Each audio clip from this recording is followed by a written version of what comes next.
Hello friends, this is Nancy Jain and आज मैं एक ऐसी लड़की की कहानी सुना रही हूँ जिसको हमेशा से डॉक्टर बनना था और उसके लिए मैंने 2 साल का ड्रॉप भी लिया था।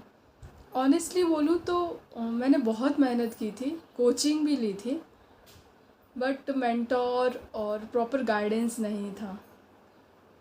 And you know the results, I failed और लॉस्ट माई फर्स्ट लव। और एक ऐसा टाइम आया जब सबसे बड़ा सवाल था लाइफ में करना क्या है। फैमिली प्रेशर, कंपैरिजन और खुद पे डाउट, ये सब साथ में चल रहा था।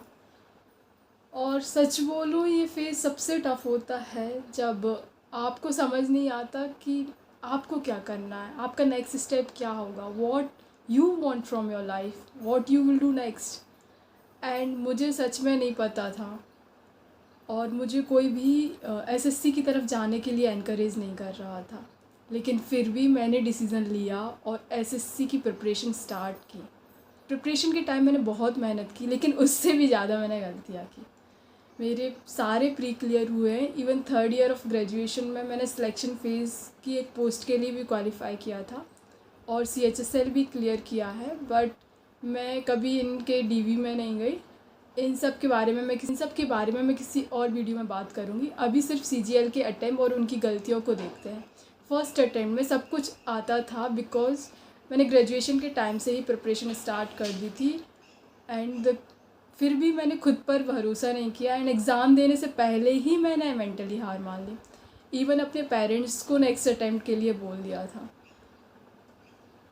मुझे सेल्फ़ कॉन्फिडेंस बिल्कुल भी नहीं था और ये सबसे बेसिक चीज़ होती है किसी भी प्लान को इनिशिएट और फाइनल रिज़ल्ट तक ले जाने के लिए। Then comes my second attempts. मैंने खुद पर इतना प्रेशर डाला कि बैलेंस ही ख़त्म हो गया। सिर्फ पढ़ाई, नो एक्सरसाइज, नो मेडिटेशन और ना ही घर पर किसी से बात करना। As a result I burn out और final result as you know I failed.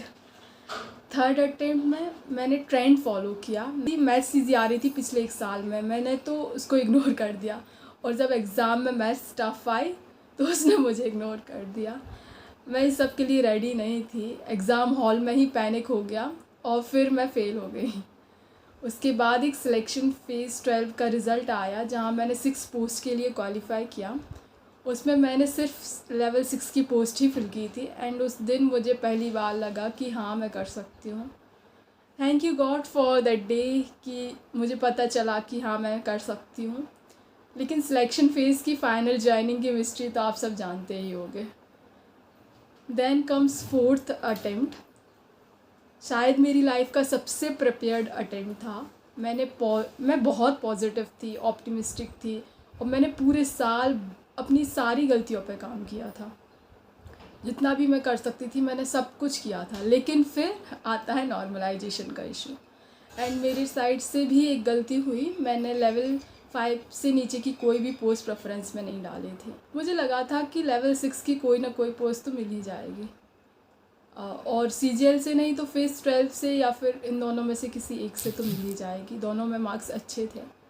उसके बाद का फेज़ बहुत टफ़ था जब नहीं हुआ। मैं बस सिर्फ रोती थी, किसी से बात नहीं करती थी, ना ही मेरी इच्छा होती थी किसी से बात करने की। अंदर से बिल्कुल टूट सी गई थी। फिर धीरे धीरे मैंने एक्सेप्ट किया कि मैं सब कुछ कंट्रोल नहीं कर सकती। मैंने सरेंडर कर दिया और जो हो रहा था सबको एक्सेप्ट कर लिया and even start exploring other options.